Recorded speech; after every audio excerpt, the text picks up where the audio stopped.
نبی کریم صلی اللہ علیہ وآلہ وسلم کے فیصلے کس طرح کے ہوتے تھے؟ آئیں دیکھتے ہیں کہ حضور علیہ الصلاۃ والسلام کس چیز پر سخت ایکشن لیتے تھے، کب بات سخت کیا کرتے تھے۔ آئیں ایک واقعہ سنتے ہیں۔ حضور علیہ الصلاۃ والسلام کے دربار میں وہ قیدی حاضر کیے گئے جو جنگ بدر میں قید ہوئے تھے، مشرکین مکہ کے لوگ جو قید ہو گئے تھے۔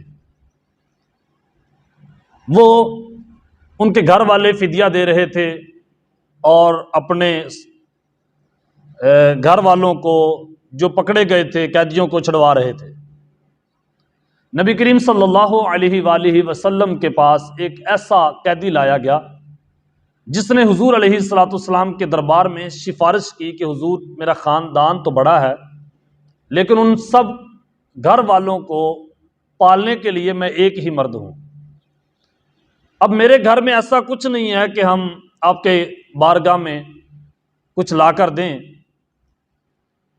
حضور علیہ الصلاۃ والسلام نے ارشاد فرمایا کہ تو مسلمانوں کے خلاف جنگ کرنے کیوں آیا جب تیرے پاس دنیا کا مال نہیں تھا؟ اس نے عرض کی کہ میں اس لیے آیا ہوں کہ میں اپنے کام پہ جا رہا تھا تو مشرکین مکہ کے لوگ، یعنی وہ لوگ جو سپاہی تھے، جو فوجی تھے، انہوں نے مجھے دیکھا اور گھسیٹ کر اس فوج میں داخل کر دیا۔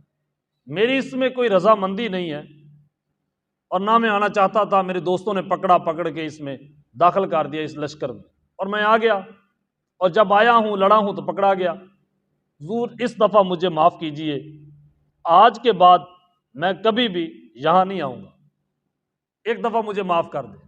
نبی علیہ الصلاۃ والسلام نے ارشاد فرمایا ہاں تیری یہ معافی ہم قبول کرتے ہیں، لیکن اس شرط کے ساتھ کہ آج کے بعد کسی جنگ میں ہماری مخالفت میں نہ آنا۔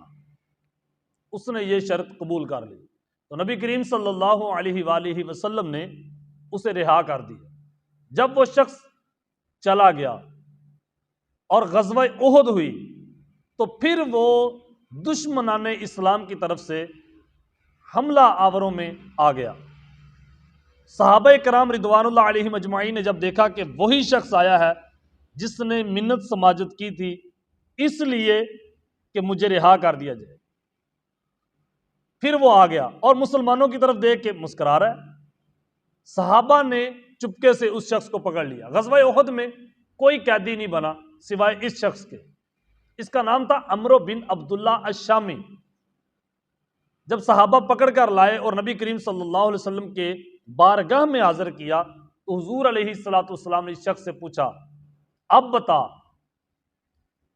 پھر اس شخص نے وہی عرض کی حضور مجھے چھوڑ دیا جائے، مجھے معاف کر دیا جائے، میں بڑا ایک مسکین آدمی ہوں، میں بڑا ایک غریب ہوں، میں بڑا لاچار ہوں، میں بڑا مجبور ہوں، حضور چھوڑ دیا جائے۔ نبی کریم صلی اللہ علیہ وسلم نے ارشاد فرمایا بس، مومن کبھی بھی ایک سوراخ سے 2 مرتبہ ڈسا نہیں جاتا،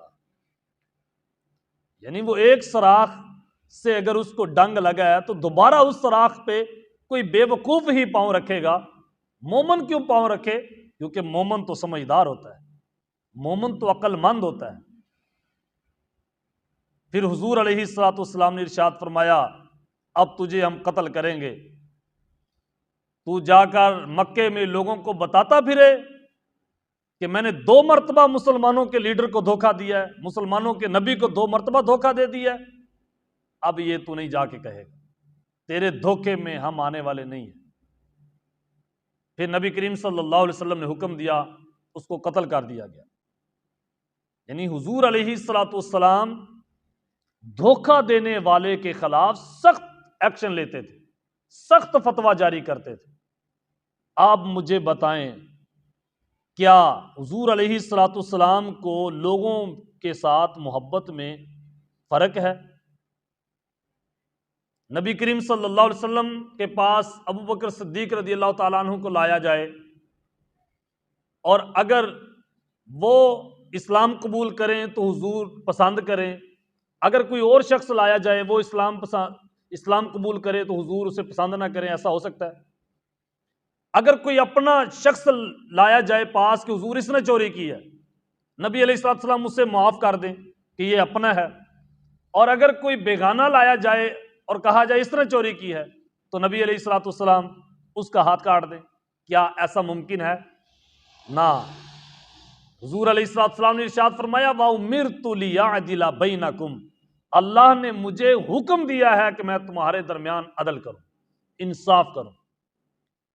اس لیے ہم لاکھ قصیدے پڑھیں، مولا علی کے عاشق بنے، پنجتن پاک کے عاشق بنے، 12 اماموں کے عاشق بنے، اولیاء کے، صوفیاء کے، انبیاء کے، اللہ تعالیٰ کے عاشق بنے، اور اگر ہم جھوٹ سے باز نہیں آتے، دغا بازی سے باز نہیں آتے، ہیرا پھیری سے باز نہیں آتے، چالاکیوں سے باز نہیں آتے، دھوکہ دینے سے باز نہیں آتے، یاد رکھنا تیری یہ محبتیں، تیرے یہ دعوے سب دھوکے بازی ہے، سب یہ بیکار ہے۔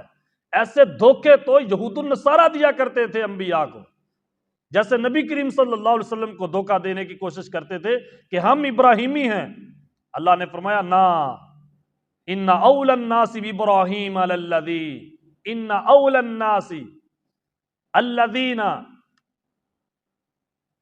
اتبعوا، اللہ تعالیٰ نے ارشاد فرمایا کہ تم میں سے ابراہیمی تو وہ ہے جو ابراہیم علیہ السلام کی پیروی کرے، جو ابراہیم علیہ السلام کے نقش قدم پہ چلے۔ تو ہم کیا پیروی کرتے ہیں؟ کیا جھوٹ بولنا کس پیغمبر کی پیروی ہے؟ بہتان بازی، کسی کو دکھ دینا، تکلیف دینا، یہ کس کے ساتھ عشق ہے؟ مولا علی کے ساتھ، حضرت ابوبکر صدیق کے ساتھ، کس صحابی کے ساتھ؟ یہ تو یوں ہے کہ جیسے ایک انسان نظر نیک آنا چاہے اور لوگوں کو لوٹتا پھرے،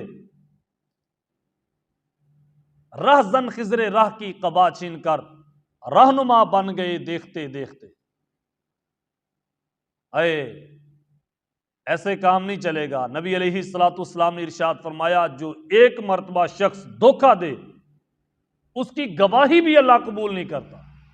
اب وہ گواہ نہیں بن سکتا جو دھوکے میں مشہور ہو جائے، جس نے ایک مرتبہ کسی کو دھوکہ دیا ہو اور پھر دوسری مرتبہ آ جائے کسی کی گواہی دینے کے لیے، یا کہے کہ یہ مجھ سے سودا لے لو، اب میں یوں نہیں کرتا، بس اب اس کا اعتماد چلا گیا۔ اب تو پکی توبہ کرے، اپنا کردار دکھائے لوگوں کو، کئی سال تک لوگوں کو اپنا کردار دکھائے، تب لوگ جا کے اس پہ بھروسہ کریں گے۔ اس لیے مومن وہ ہے جو نہ دھوکہ دیتا ہے نہ کسی کے دھوکے میں آتا ہے۔